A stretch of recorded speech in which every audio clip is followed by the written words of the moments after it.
kulan waxaan wanaagsan daawadayaal ku soo dhawaada wararkii ugu dambeeyay ee Soomaaliya qodobada wararkeena ugu doorona waxaa kamida weerar qaraxyo ku bilowda ururka al-shabaab ay saaka ku qaadeen saldhigyadii ciidamada dawladda iyo kuwa deegaanka ay ku lahaayeen deegaanka Xawaadley oo ka tirsan gobolka Shabeellada Dhexe dagaal foolka foolo oo dhaxmaray maleeshiyaadka ururka al-shabaab ee qaraxyada ku weeraray saldhigyadaasi iyo ciidamada dawladda iyo kuwa deegaanka oo isku dhinaca magacyada saraakiisha ku geeriyootay halkaasi iyo waliba khasaaraha labada dhinacba soo kala gaaray ee rasmiga ayaan halkan idin kula wadaagi doonaa dhinaca kale abaabul xoogan ayaa ka socda duleedka deegaanka Xawaadley oo magaalada degmada Balcad u jirta in ka yar 20 kilomitir dhanka kale qax iyo barakac ayaa ka taagan degmada Ceeldheer ee gobolka Galgaduud iyadoo ururka al-shabaab ay ku qasbeen dadka shacabka in ay ka qaxaan deegaanada ay markaasi maleeshiyaadkoodu ay ku sugnaayeen ururka al-shabaab ayaana iskaga baxay degmada Ceeldheer waxaana saaka gudaha u galay ciidamada dawladda federaalka ee Soomaaliya iyo dadka deegaanka oo isgarabsanaya iyadoo maalinka ururka al-shabaab ay gabihaanba iskaga baxeen degmada Ceeldheer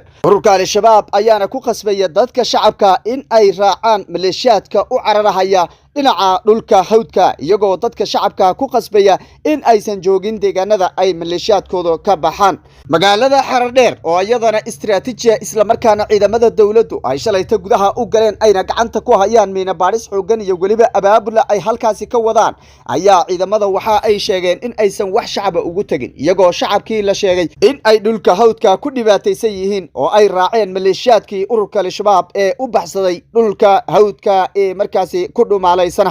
dawladda federaalka ayaana war ka soo saartay baaqna u dirtay shacabka Soomaaliyeed inay ku soo laabtaan guryahooda iyo deegaanadooda haddaba jabka gaaray ururka al-shabaab iyo guuldarrada maleeshiyaadkooda ee bilihii ugu dambeeyay ay kala kulmayeen dagaaladii ciidamada dawladda iyo kuwa deegaanka ay la galeen iyo waxyaabaha sababta u ah ayaan warkeena ku faahfaahin doonaa dhinaca kaleeto beesha Habargadiir oo war ka soo saaray kacdoonka shacab ee ka curtay gobolka Banaadir iyo baaq ay u direen dawladda federaalka ee Soomaaliya qodobadaas iyo kuwa kale faahfaahinaya daawadayaal warkeena kaga bogo doontaan haduu eebeydo balse waxa si qadarin iyo xushmad leh idinka codsanayna haduuna soo gaaro muuqaalka like saara oo share gareeya oo ku share gareeya gruubyada si uu u gaaro saaxiibay idinkoo kaleeta mahadsanidin ayna ku bilownaysaa kaaroonimadii ay ururka al-shabaab weerar qaraxyo ku bilowday ku qaadeen saldhigyo ciidamada dawladda iyo dadka deegaanka ay ku lahaayeen duleedka deegaanka Xawaadley ee gobolka Shabeellada Dhexe qaraxyada ururka al-shabaab ay ku weerareen saldhigyada ciidamada dawladda iyo dadka deegaanka ayaa ka koobnaa 4 gaari oo waxyaabaha qarxa ay ka soo buuxiyeen oo si isdaba joog ah ay ugu dhufteen saldhigyada ciidamada dawladda iyo kuwa deegaanka ay ku lahaayeen deegaanka Xawaadley oo maalmo ka hor laga qabtay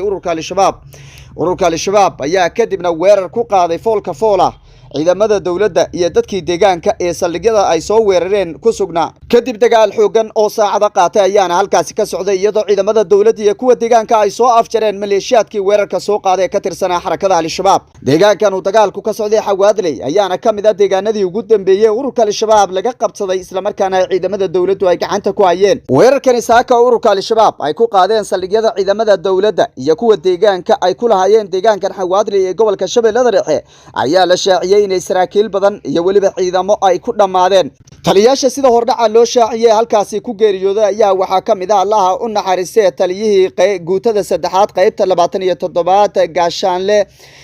Abshir Maxamuud oo markaasi kamid ahaa saraakiishii hogaaminaysay ciidamada xoogga dalka Soomaaliyeed iyo waliba saraakiil markaasi kaleeto oo ka tirsanaa ciidamadii halkaasi ku sugnaa iyadoo dhanka kalena ay shaaciyeen ciidamada dawladdu in ay gabihaanba soo afjareen maleeshiyaadkii weerarka soo qaaday oo gabihaanba ay sheegeen in ay halkaasi ku laayeen balse tirada saxda lama ogaan karo oo wali lama shaacinin waxa si hordhac loo shaaciyay taliyaha sare ee markaasi hogaaminayay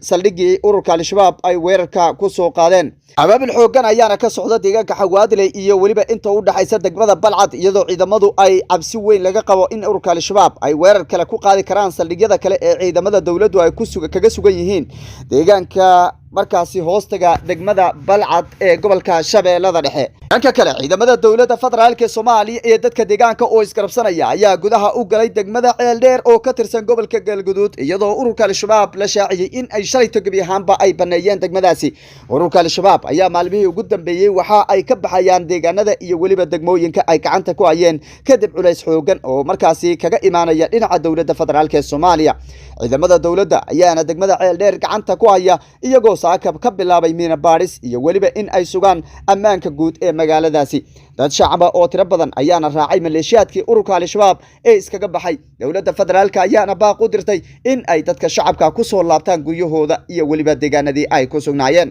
ururka al-shabaab oo lagu jabiyey dagaaladii ugu dambeeyey isla markaana jab weyn kala kulmay dagaalkadii ciidamada dowladda iyo dadka deegaanka ayaana hadda ka baxsanaya deegaanada ay gacanta ku hayaan iyagoo gebi ahaanba banaynaya ka hor inta aysan ciidamadu markaasi soo gaadhin ciidamada dowladda ayaana inta badan deegaanadii ugu dambeeyey iyo weliba degmooyin waaweyn oo ay ka mid tahay degmada Xaradheere iyo weliba Ceeldheer ayaa soo galay kadib ururka al-shabaab oo iskaga baxay balse maleeshiyaadkii ayaa la sheegay inay shacabka ku khasbeen in ay ka baxaan magaalada ayna u cararaan oo ay raacaan maleeshiyaadkooda dhinaca hawdka u baxsanaya iyadoo halkaasi la sheegay in ay dhibaato xoogan ka taagan tahay dad shacaba oo weliba haween iyo ciyaal ayaana ku dhibaataysan hawdka kuwaasi oo ururka al-shabaab ay ku khasbeen inay raacaan maleeshiyaadka xarakada al-shabaab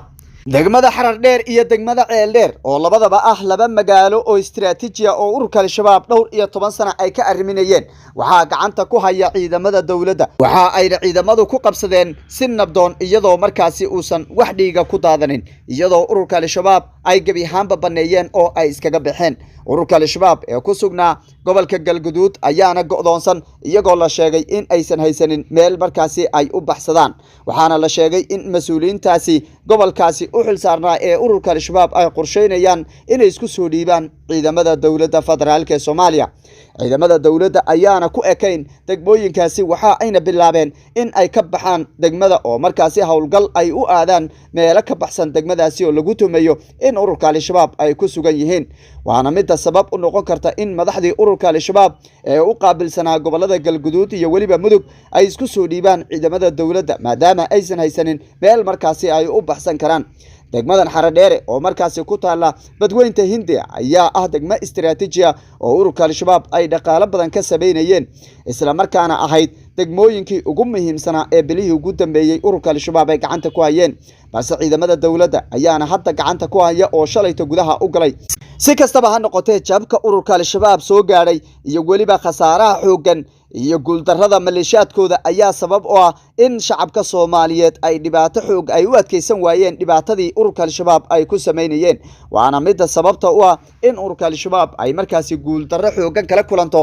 dagaalada ciidamada dowladda iyo dadka deegaanka ururka al-shabaab ayayna hadda awoodoodu ku soo urursatay in ay haweenka iyo ciyaalka ay kula dhuuntaan dhinaca hawdka oo maleeshiyaadkoodu ay noqdaan kuwa markaasi dhuumaalaysanaya oo haweenka iyo ciyaalka ka adag dhanka kale kacdoonkii ka bilowday gobolka Banaadir oo si habsami leh u socdo iyo ciidamada dowladda federaalka Soomaaliya oo soo bandhigay hub aad u tiro badan iyo weliba maleeshiyaad ka tirsan ururka al-shabaab waxaana socda wali hawlgal xoogan oo lagu baadigoobayo maleeshiyaadkii ka soo firxaday gobolka Hiiraan iyo weliba Shabeellada Dhexe iyo Shabeellada Hoose ee markaasi ciidamada dowladdu ay deegaanadoodii gacanta ku qabteen ciidamada dowladda ayaana wali wada hawlgal lagu baadigoobayo cid walba oo markaasi khatar gelin karta amniga magaalada Muqdisho gudoomiyaha gobolka Banaadir ahna duqa magaalada Muqdisho Madaale ayaana wacad ku maray in laamaha amniga ay baaritaan joogto ah sameyn doonaan ayna ka sameyn doonaan gudaha gobolka Banaadir waana mid hadda guul weyn keentay labadii maalin ee ugu dambeysay hawlgaladii ciidamada dowladdu ay ku qaadeen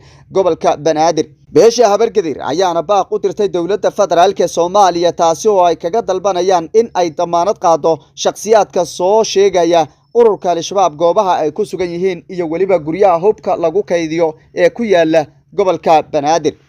odayaasha beesha Habargadir ayaana dowladda baaq u diray taasoo ay kaga codsanayaan in la damaanad qaado cid walba oo markaasi ururka al-shabaab soo sheegta si aysan khatar amni darro aysan ugu imaanin iyagoo markaasi ka codsaday in ay shakhsiyaadka dowladda la shaqeynaya ee markaasi soo sheegaya goobaha ururka al-shabaab ay ku sugan yihiin goobaha hubka ay ku kaydsanayaan iyo waliba shakhsiyaadka khataraha maleegaya ee u soo sheegaan ciidamada dowladda in markaasi la damaanad qaado ammaankooda iyo waliba noloshooda isla markaana si weyn loo ilaaliyo shacabka Soomaaliyeed tan iyo intii kacdoonka looga dhawaaqay gobolka Banaadir waxa ciidamada amnigu ay awood u heleen ayna soo qabteen hub aad u tiro badan oo markaasi lagu soo qabtay guryihii lagu kaydiyay iyadoo la arkayay in ciidamada dowladdu ay qofayaan guryo markaasi ay hubku ka buuxo oo ururka al-shabaab ay ku xabaasheen waana mid wiiqaysa awoodii ururka al-shabaab iyo waliba galaangalkii ay ku lahaayeen magaalada muqdisho waxaana isa soo taraya in dagaalka ururka al-shabaab lagu qaaday uusan ahayn oo kaliya midka foolka iyadoo dhinaca kale dawladdu ay curyaamisay dhaqaalihii iyo waliba goobihii markaasi ururka al-shabaab ay ka heli jireen lacagaha malaayiinta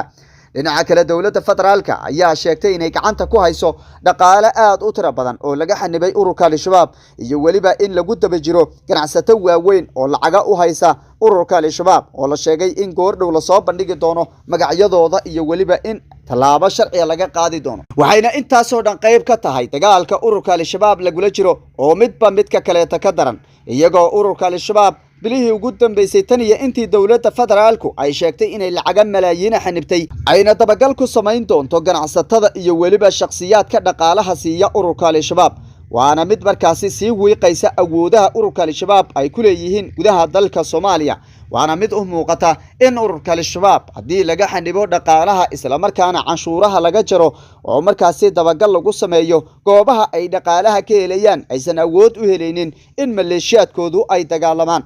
ururka al-shabaab ayaana bilihii ugu dambeysay waxaa kaliya oo ka soo haray in maleeshiyaadkoodu ay cararaan oo markaasi aysan wax dagaalo foolka aysan la gelin ciidamada dawladda iyadoo awoodoodu kaliya ay ku soo ururtay qaraxyo ay dad shacab ah ku beegsadaan oo markaasi ay ku waxyeeleeyaan daawadayaal qodobadaasi ayaa barnaamijkeena ugu dambeeyay tan iyo midka xiga intaan ku kulmayno waxaan idinka tegaynaa amaana Allah